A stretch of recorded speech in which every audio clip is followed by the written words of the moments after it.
sponsored in part by DollarSeed.com for your flowers, vegetables, and herbs. All organic seeds, all only $1 a pack. DollarSeed.com. And by WillowSpringsSoap.com.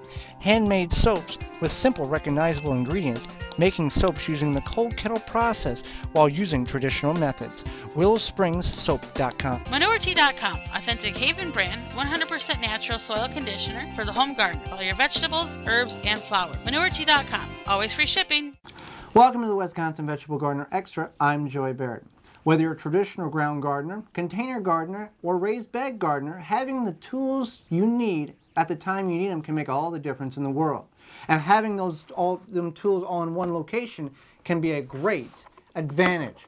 I've taken a case here that housed power tools from a home improvement store you would buy a multi-set with, and turned it into a portable hand tool carrier.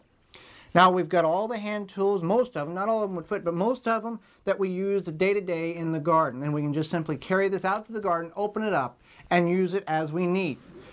We've taken a simple block of styrofoam that we found in the attic and cut it to the shape of the container. And we've got multiple tools in here that can help us in the gardening operation. We've got a ruler back here so we know exactly how far to plant items. We've got row markers, as in window blinds, as well as zip ties to tie up trellises or assist plants on growing on trellises. We've got some other things in here that may look a little unusual. This is a leaf rake that was broke that I cut down and made into a hand rake that you could simply cover seeds over if they need to be planted very shallow. We've got a saw here for cutting thicker stems. And we've simply embedded the tools into the styrofoam to make it easier so they're not flopping around in transit from the garden to the house or the garage or wherever. Also, a couple of things you might want to consider putting in your tool chest is this is actually cable insulation off of a foam cable, but it works well to stretch from one side of the garden to the other so you can make your row straight to maximize your planting area, as well as twine for, again, tying up items. And we've simply put them in with L brackets, punctured the L brackets through the styrofoam, and we just layer the rolls over top of them so they don't slide all around.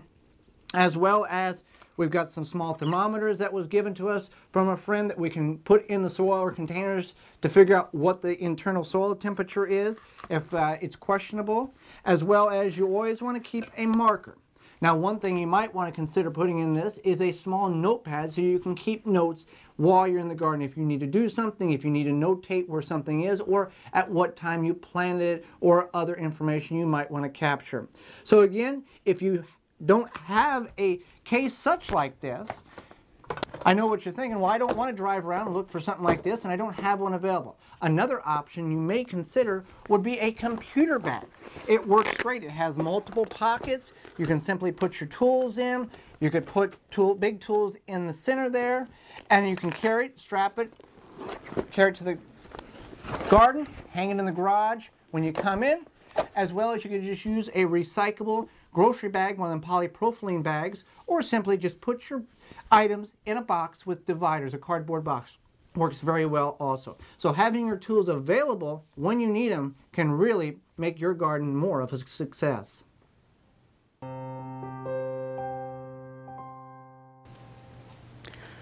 When it comes to watering your plants, a lot of people suggest watering from the bottom, and we've even suggested it on the program. But for a lot of people, that might not be an option. Maybe they don't want to put holes in the bottom of where they start their seedlings. Maybe their trays that they put their seedlings in already have holes in them. So a good option is to water from the top. And there's a few different options of what you can do, and we're going to kind of show you the best here. One option is to get a little watering can. This came with a little sandbox set, or you could use a larger watering can, but it is convenient, although it does water the plant itself as well as the soil. Another option is just a household dollar store squirt bottle, and that's good too in a sense because you can water the plants. But the best option that we found is using a pump sprayer. Now we do use one by Hudson, and that's a great product. Any pump sprayer does work well. And all you have to do, and what's nice about it, is it has a nice reach so you can get to the plants way in the back. And the nice part is you can get right up to the soil and you can water them as needed. It's convenient. And also, we use the sprayer for many other things, but since we are 100% organic, we don't have to worry about having any chemicals on our plants. So think about investing in a pump sprayer. If you like what you see, feel free to subscribe and comment. We put out new videos every Tuesday. My name is Holly Baird, and this has been a Wisconsin Vegetable Gardener Extra.